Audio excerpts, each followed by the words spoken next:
खाने अभी तक भी लड़ाइयाँ जारी हैं। जो सियासी लीडरशिप है उसके दरमियान अभी तक भी मामलात ठीक तरह से नहीं चल रहे। शेर अफजल मरवत को साइडलाइन किया गया है, कोर कमेटी से भी निकाला गया है और इसके साथ जो उनकी सियासी कमेटी बनाई गई पाकिस्तान तहरीक इंसाफ की, वहाँ से भी निकाला गया। इमरान खान साहब से मुलाकात नहीं करने दी गई या इमरान खान साहब मुलाकात नहीं करना चाहते।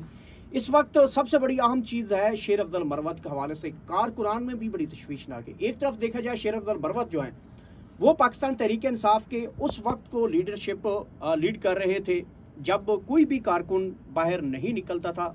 इस मामले पे उनकी कोई एक फैमिली में कोई मर्डर भी हुआ, वो भी समझा जाता है कि वो पॉलिटिकल विक्टिमाइजेशन का शिकार हुए।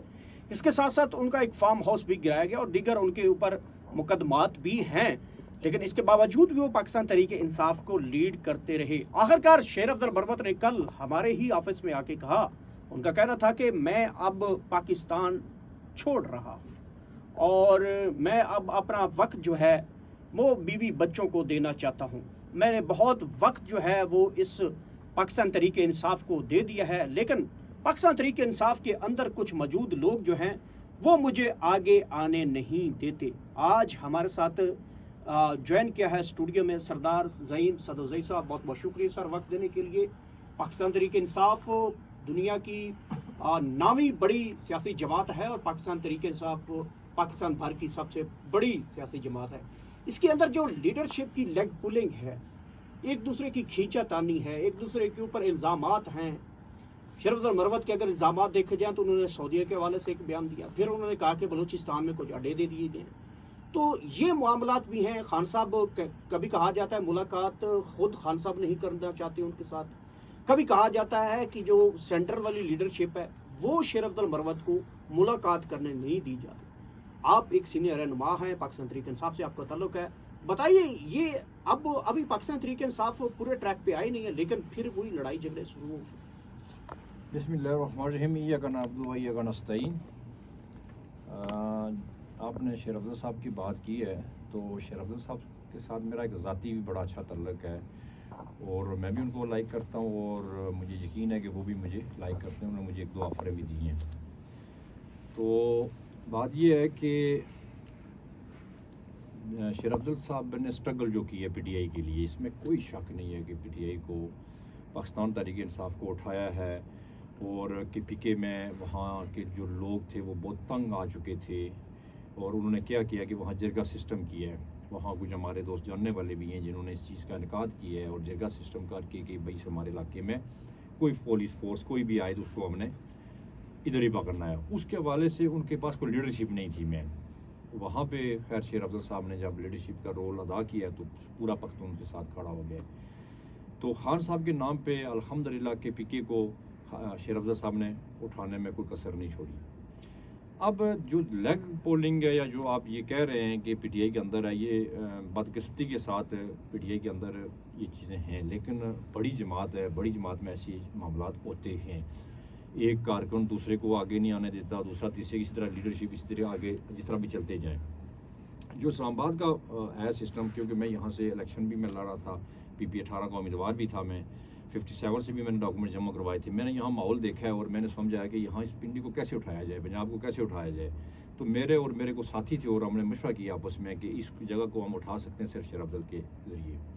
उससे पहले भी हम काम कर रहे थे और यकीन करें कि शेर अफजल साहब मुझे अचानक ये 6 फूट स्ट्रीट में मिल गए।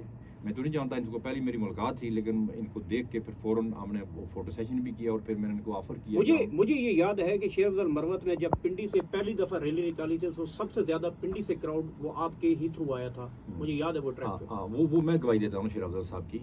मैं बाकी पार्टी की लीडरशिप को देना चाहता हूँ कि आप सुन लें कि पिंडी को किसने उठाया और किसने खौफ पिंडी के ख़त्म किए। आप तो आज तो बातें बहुत कर रहे हैं ना।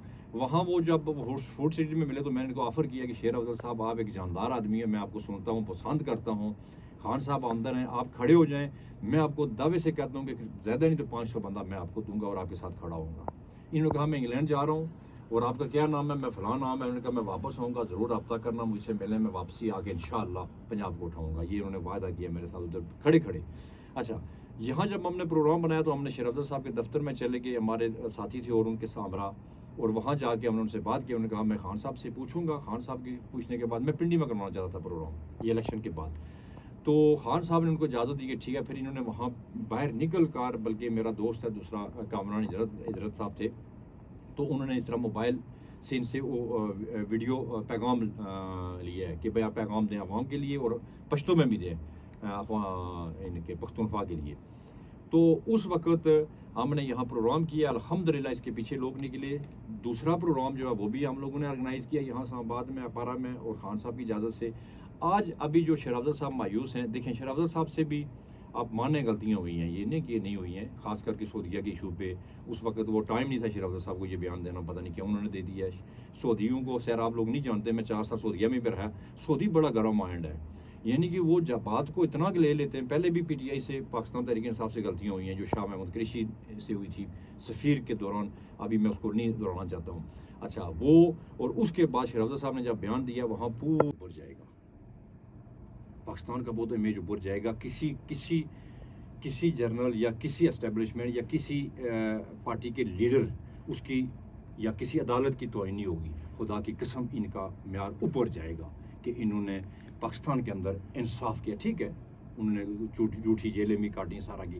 جب قانون اور عدالتیں ان کو چھوڑیں گی تو دنیا ان کو یاد کرے گی. اگر ہم لوگوں نے لانگ مارچ اور اپنے زور بازو سے کوئی یقین کریں, جو پی ٹی آئی کی جو کارکن ہے, قیادت ہے, سب کے اندر اتنا پاور ہے خان صاحب کی وجہ سے رکے ہوئے. خان صاحب کو نکلوا بھی سکتے ہیں, پورا پاکستان بھی بند ہو سکتا ہے, ڈی چوک بھی بند ہو سکتا ہے.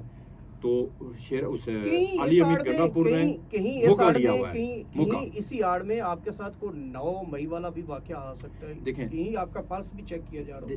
دیکھیں 9 مئی کان پاک گئے, ختم ہو گئے. یہ چیزیں بہت برداشت ہو گئی ہیں. یعنی ہم بہت آگے نکلنا چاہتے ہیں. ابھی ہم پیچھے کی طرف نہیں دیکھنا چاہتے ہیں. ایک 9 مئی چھڑی 101 9 مئی آ جائے. ہم چاہتے ہیں ہم پورا موقع جس طرح علی امین گنڈا پور ان کو دیا کہ آپ قانون کے مطابق ان کو لے آئیں. نہیں تو پھر ہمیں چھیننا بھی آتا ہے, ہمیں لینا بھی آتا ہے. اور دوسرے طریقے پہ جب ہم آگے تو یہ عوام کھڑی ہو گئی, خدا کی قسم یہ 24 گھنٹے نہیں نکالیں گے. اور اللہ کرے کہ میں دعا کرتا ہوں کہ یہ قانونی طریقے سے ان کو نکال دیں خان صاحب کو, ورنہ پاکستان کی جگہ سائی ہوگی. خان صاحب نکل آئیں گے. آپ کی جو رائے ہے اور جو آپ کو سیاسی منظر نامہ لگ رہا ہے اسلام آباد کے اسٹیج کے اوپر, مولانا فضل الرحمان اور پاکستان تحریک انصاف کی لیڈرشپ اسٹیج پہ نظر آئی. دیکھیں اگر پارٹی سطح پہ ان کا آپس میں جو بات چیت چل رہی ہے تو پھر مولانا صاحب نے سیاسی بیان بھی کہہ دیا. سب سے بڑی جو تکلیف تھی ہم کارکنوں کو یہی تھی کہ بار بار مولانا صاحب جو ہے نا وہ ضرب لگاتے تھے کہ بھائی یہودی ایجنٹ, اور یہ خان صاحب نے ثابت کیا. جب ثابت کر دیا تو وہ بھی بیک پہ چلے گئے. تو ابھی ان کو اپنی سیاست ہے. وہ ابھی جو سروائیو کر رہے ہیں مولانا اپنا یہ فضل الرحمان صاحب, یہ وہ خان کی سیاست کو نہیں آگے لے کے جا رہے ہیں. وہ خود اپنی سیٹ ہار کے ہیں. ان کو پتا کہ اگر میں ان کے پیچھے لگا رہا تو میں تو مارا گیا. تو اب وہ اپنی جنگ بھی لڑ رہے ہیں, اور ساتھ اگر وہ پی ٹی آئی کا دے رہے ہیں یا پی ٹی آئی ان کا دے گی, اگر ایک سٹیج پہ کھڑے ہو گئے, اگر ملک کی خاطر یہ کھڑے ہو جاتے ہیں تو اس میں کوئی عرض نہیں ہے. بہت بہت شکریہ. سنیں یہ بات آپ نے. ہمارے ساتھ آج موجود تھے سردار زعیم صدر زئی صاحب. ان کا کہنا ہے کہ اسلام آباد کے لیے ہم تیار ہیں, پاکستان تیار ہے. لیڈرشپ کی طرف دیکھا جا رہا ہے. کچھ لوگوں کے بارے میں ان کی سوچ ہے کہ وہ کیوں نہیں ابھی تک لانگ مارچ یا دھرنے کی طرف آ رہے. بہرحال یہ وقت ثابت کرے گا. شیر افضل مروت کے حوالے سے گفتگو ہوئی, اور نواز شریف کے آج اپنے خاندان کے آگے جو جھوٹے آنسو بہاتے رہے اس کے حوالے سے بھی بات ہوئی. گفتگو آپ نے ساری سن لی. انشاءاللہ نیکسٹ ویڈیو آپ سے دوبارہ ملاقات ہوگی, اور تب تک اپنا خیال رکھیے گا. آخر میں اللہ پاک آپ سب کو اتنی زیادہ خوشیاں دے. تو اور چلو الحمدللہ اس دن میں نے بھی اس چیز کی وضاحت کیا کہ شیر افضل صاحب نے آئی غلط کر دی ہے, یہ بیان نہیں دینا چاہیے تھا. تو میرا کچھ ساتھیوں سے بحث ہوا کہ نہیں جی خان صاحب, میں نے خان صاحب اگر تردید آ گئی تو پھر انہوں نے کہا پھر سمجھیں گے کہ یہ بیان ذاتی ہے. خیر شیر افضل صاحب نے تردید کر دی, جماعت نے بھی کر دی, خان صاحب نے بھی کر دی, بات ختم ہو گئی ہے. سعودیہ کو بھی میسج چلا گیا کہ بھائی نہیں ایک ذاتی بندہ اگر بیان دے گیا تو چلو اس کو. پھر اس کے بعد شاید اس سے پہلے بھی کچھ وہ جو خواجہ آصف کے ساتھ ان کی ملاقات ہوئی وہ بھی. اب ان چیزوں پہ اتنا سائڈ لائن پہ میں چاہتا ہوں کہ شیر افضل صاحب کو نہیں کرنا چاہیے, ان کو موقع دینا چاہیے. ابھی بھی ٹائم ہے, اور وہ جو کہہ رہے ہیں کہ میں باہر جائیں گے انشاءاللہ ہم بھی ان سے ملیں گے. باہر جائیں, 2-4 دن ہفتہ رہیں, 2 ہفتے رہیں, واپس آئیں اور اس کو کنٹینیو کریں. اور ہم ان کے بالکل پاکستان تحریک انصاف ان کی مقروض ہے, اور یہ جو ہم جو کارکن ہیں ان کے مقروض ہیں کہ انہوں نے ہمارا ساتھ دیا, ہم ان کے ساتھ کھڑے ہوئے, اور یہ پنڈی اسلام آباد کے جو خوف تھا یہ تقریباً शेर अब्दुल मरवत ने ख़त्म किया। KPK तो था ही था ना, लेकिन ये भी ख़त्म किया है।